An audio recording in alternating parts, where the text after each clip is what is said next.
ഗുരുവുമായി CV Kunjuraman നടത്തിയ അഭിമുഖം നെത്തിൽ കണ്ടു. എങ്ങനെയായിരുന്നു അതൊക്കെ? ചരിത്രത്തിലെ നാഴിക കല്ലുകളാണ്. ലഘുവായി നമുക്ക് ആ വഴിയോര കാഴ്ചകൾ കാണാം. എന്താ? യെസ്.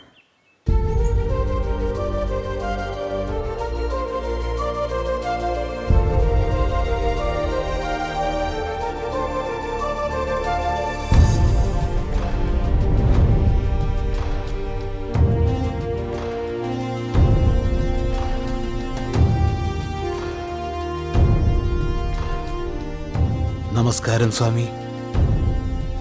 സ്വാമി ധ്യാനത്തിലാണ്. മഹാഗുരു മഹാഗുരു മഹാഗുരു.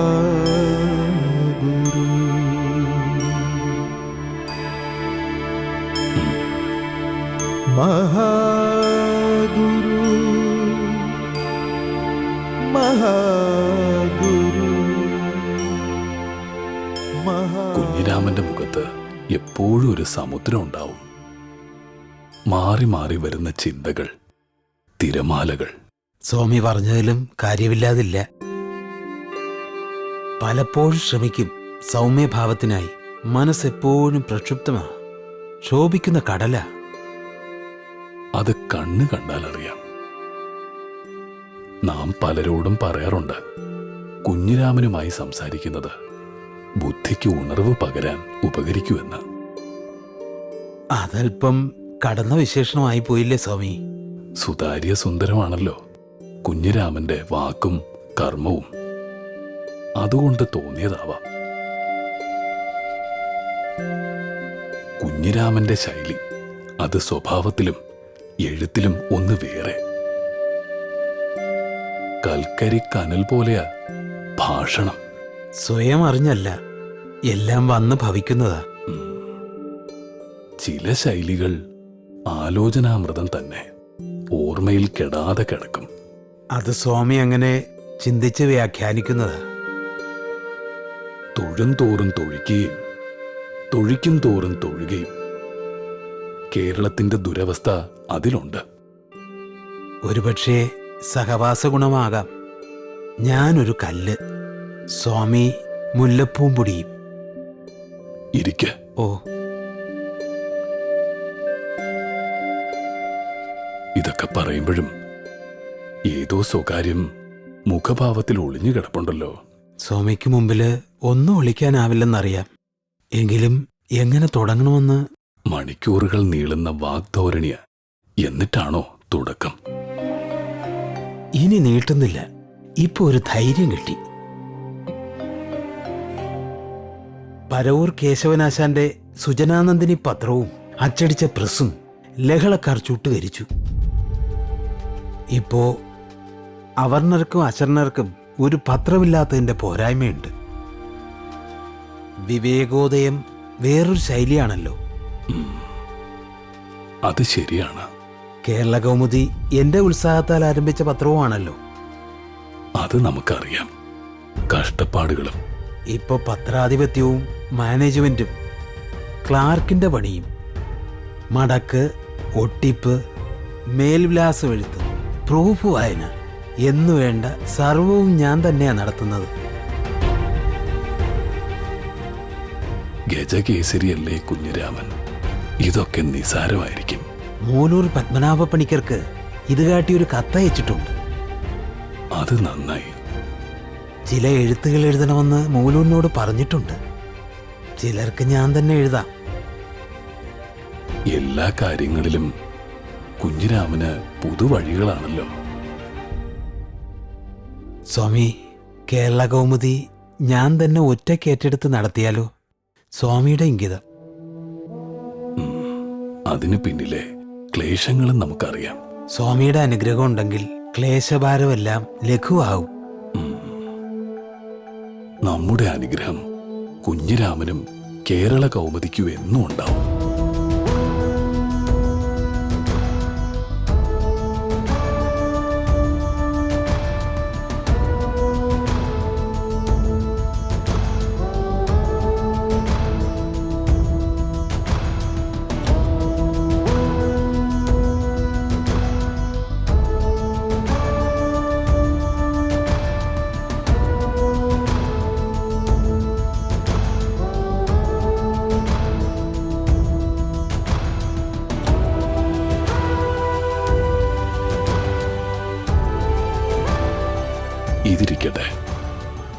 ബാക്കിയുള്ളതെല്ലാം വഴിയേ വന്നു ചേരും. ഇതൊക്കെ അപൂർവ വരം, അത്യപൂർവ സൗഭാഗ്യം. എന്നാൽ സ്വാമി, ഞാൻ അങ്ങോട്ട് ഇറങ്ങട്ടെ? ശരി, ആയിക്കോട്ടെ. ആ,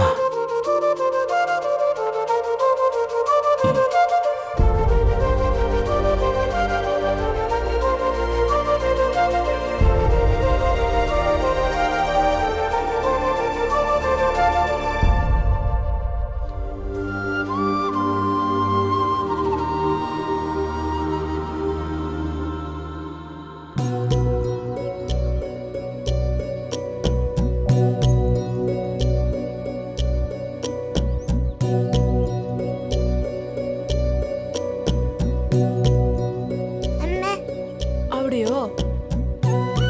ആഹാ, ഇവിടെ ഇരിക്കായിരുന്നോ? മോനെ, ചേട്ടൻ പോകുന്നുണ്ടോ? ബാലരാമായണമാണ് വഴിത്തിരിവായത്. അത് പാഠപുസ്തകമായത് ഗുണമായി. ഈ സ്ഥലം വാങ്ങാൻ അതുകൊണ്ട് പറ്റി. ഞാൻ ആദ്യമൊക്കെ ഭയന്നു, ഗുരുസ്വാമിയുടെ അപ്രീതി ഉണ്ടാകുമെന്ന്. ഒരിക്കലുമില്ല. ഉള്ളിലേക്ക് ഇറങ്ങണം, എങ്കിലേ സ്വാമിയുടെ കടലാഴം അറിയാനാകൂ. അമ്മേ, ഈ ചിത്രശലഭം പറന്നു പോവുകയാണ്. അമ്മ കഴിഞ്ഞ ദിവസം പാടിയ ആ പാട്ട് പാടിയിരുന്നെങ്കിൽ കേട്ടു നിന്നനെ. ആഹാ.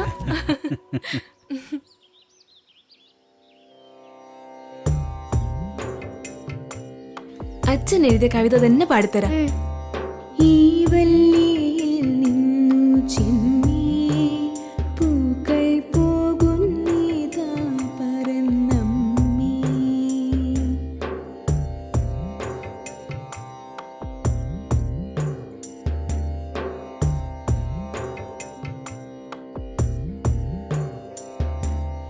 ഈ വല്ലിയിൽ നിന്നു ചിമ്മി പൂക്കൾ പോകുന്നിതാ പരന്നമ്മി.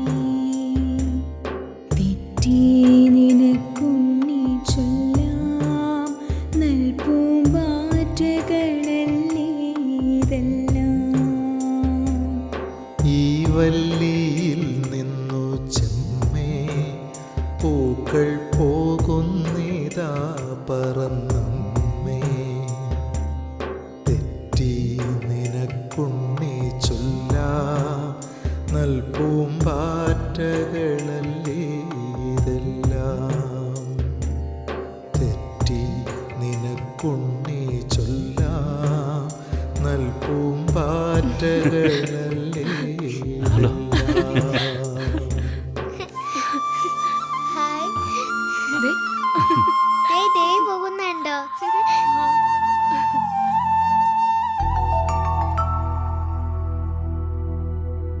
സ്വാമി തിരുനാൾ വലിയ തോതിൽ ആഘോഷിക്കേണ്ടതായിരുന്നു. പ്രത്യേക ഒരുക്കങ്ങളൊന്നും വേണ്ടാന്ന് സ്വാമി തൃപ്പാദങ്ങൾ പറഞ്ഞതുകൊണ്ടാ. ദക്ഷിണ കർണാടക, മധുര, തിരുനെൽവേലി, മദ്രാസ്, കൽക്കട്ട എല്ലായിടത്തും സ്വാമിയുടെ ഷഷ്ടിപൂർത്തി കേമമായി ആഘോഷിക്കുന്നുണ്ട്. സിംഗപ്പൂരിലും കൊളംബിയയിലും ഒക്കെ ആഘോഷമുണ്ടെന്നാ കേട്ടത്. ഇവിടെ മാത്രം സ്വാമി ഒന്നിനും സമ്മതിച്ചില്ല. ഇന്നത്തെ ദിനവും സ്വാമിക്ക് സാധാരണ പോലെ. ഏത് പിറന്നാളായാലും ഒരാളിന്റെ അല്ലേ. നാം ആലുവ പുഴയിൽ കുളിച്ചു, പ്രകൃതിയെ വണങ്ങി. ശിവഗിരിയിലായാൽ തുരപ്പിലെ ഉറവ, അരുവിപ്പുറത്താവുമ്പോ നെയ്യാർ. എല്ലാം തീർത്ഥം തന്നെ. തൃപ്പാദങ്ങളുടെ 54-ാം പിറന്നാൾ സ്വാമി തിരുനാൾ വഞ്ചിപ്പാട്ട് കൊണ്ട് പ്രസിദ്ധമായി. ചിന്നസ്വാമിയുടെ ആ പാട്ട് ഇപ്പോഴും കാതിൽ മുഴങ്ങുന്നു. തിരുവോണം അവിട്ടവും സരസാ കഴിഞ്ഞുവല്ലോ. സരസമിന്ന് സ്വാമി തൻ തിരുനാളല്ലോ.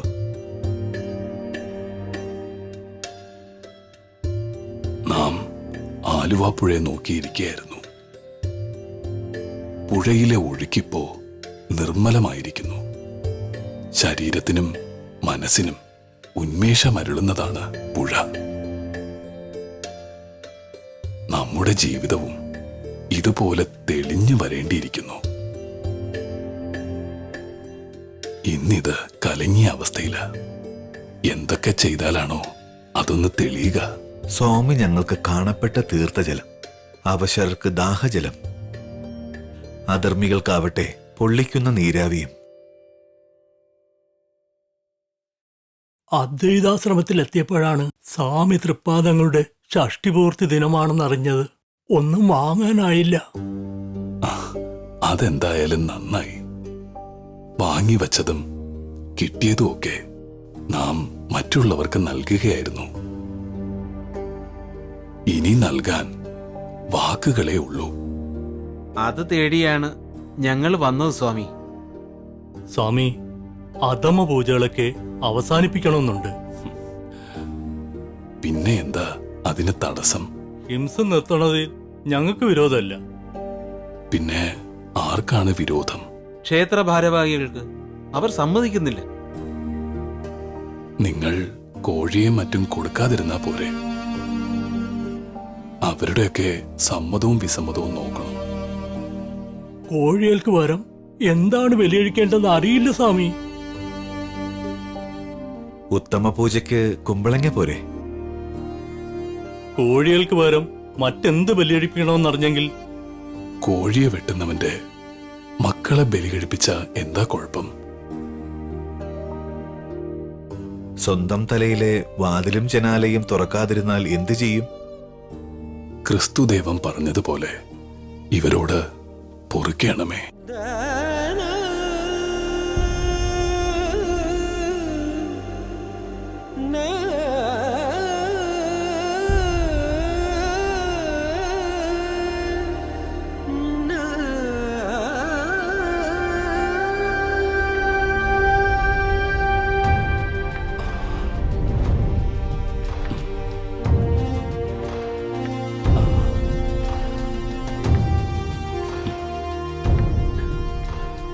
സ്വാമി,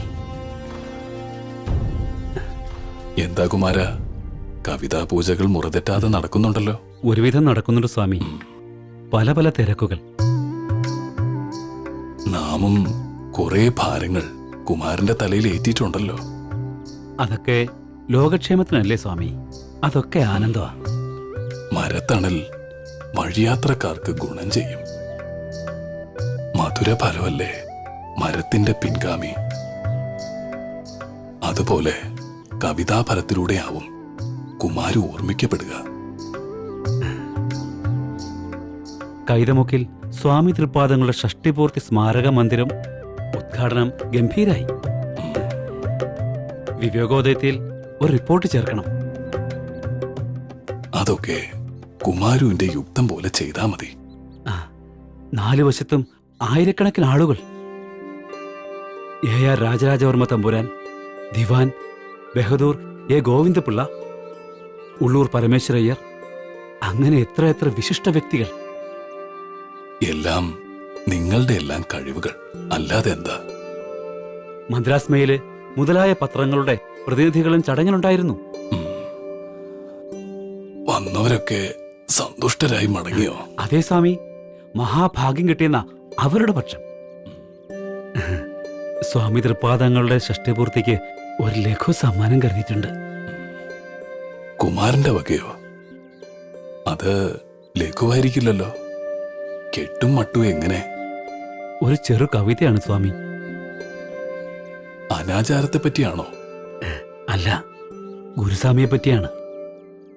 എന്ത്, നമ്മെ പറ്റിയോ? ഈ തിരക്കുകൾക്കിടയിലും കുമാരൻ കണ്ണടച്ച് തൃപ്പാദങ്ങളെ മനസ്സിൽ ധ്യാനിച്ചിരുന്നു. കണ്ണു തുറക്കുമ്പോൾ കവിത പൂർണ്ണമായി.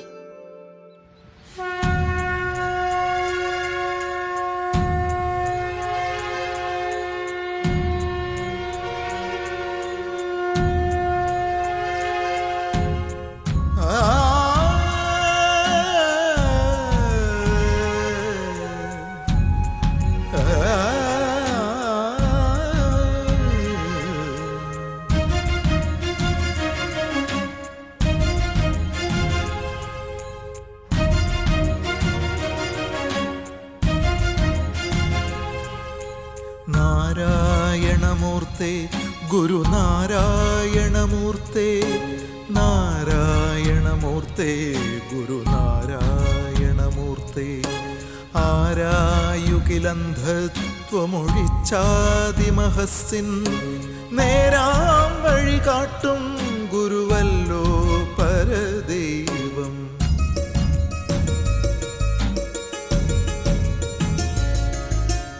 ആരാധ്യന തോർത്തിയിടുകിൽ ഞങ്ങൾ കവിടുന്ന നാരായണമൂർത്തേ ഗുരുനാരായണമൂർത്തേ. നാരായണമൂർത്തേ ഗുരുനാരായണമൂർത്തേ. നാരായണമൂർത്തേ ഗുരുനാരായണമൂർത്തേ.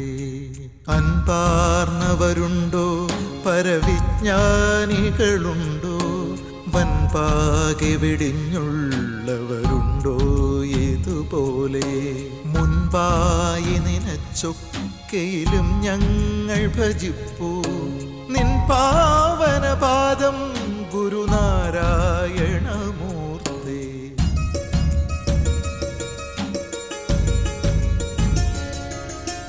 നാരായണമൂർത്തേ ഗുരുനാരായണമൂർത്തേ.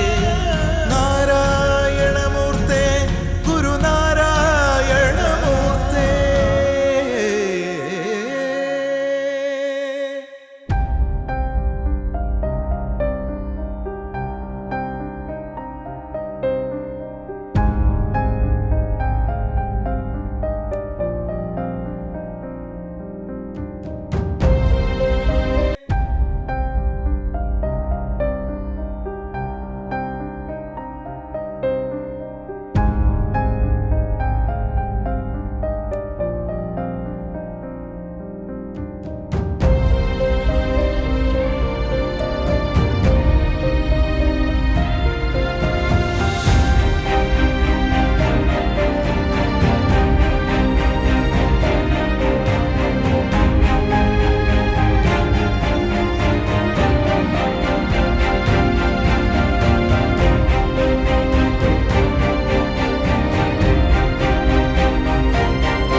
നിരന്തര യാത്രകളുടെ ഒരു ആകാശം, അതോ കഥലോ മഹാഗുരുവിന്റെ ജീവിതം? നല്ല നിരീക്ഷണമാണല്ലോ ലക്ഷ്മി. യാത്രകളുടെ പുഷ്പങ്ങൾ കോർത്തെടുത്ത ഒരു മാല, അതാണ് പല മഹാത്മാക്കളുടെയും ജീവിതം. ഗുരു വിദേശ യാത്രകൾ വല്ലതും ഉണ്ട്. 2 തവണ ഗുരു ഇന്നത്തെ ശ്രീലങ്കയായ സിലോൺ സന്ദർശിച്ചിട്ടുണ്ട്. 1918 സെപ്റ്റംബർ 16 ആദ്യ യാത്ര. പിന്നീട് 1926 ഒറ്റയ്ക്കായിരുന്നു യാത്ര? അല്ല, അമൃതാനന്ദ സ്വാമികൾ, ബോധാനന്ദ സ്വാമികൾ, സത്യവ്രത സ്വാമികൾ, ചെറുവാരി ഗോവിന്ദൻ, കുമാര ബ്രഹ്മചാരി തുടങ്ങിയവരും ഉണ്ടായിരുന്നു. 1926 രണ്ടാം യാത്രയ്ക്ക് സുഗുണാനന്ദ ഗിരിസ്വാമി, ഹനുമാൻ ഗിരിസ്വാമി, മൂർക്കോത്ത് കുമാരൻ തുടങ്ങിയവരും. ആ യാത്രാവിശേഷങ്ങൾ എങ്ങനെ? ധനുഷ്കോടിയിൽ നിന്ന് കപ്പലിൽ തലയമന്നാറിൽ ഇറങ്ങി അനുരാധപുരം മർദാന റെയിൽവേ സ്റ്റേഷൻ വരെ തീവണ്ടിയിൽ. ശിവശങ്കര സർവശരണ്യ വിഭോ ഭവസങ്കടനാശന പാഹി ശിവ കവി സന്തതി സന്തതവോ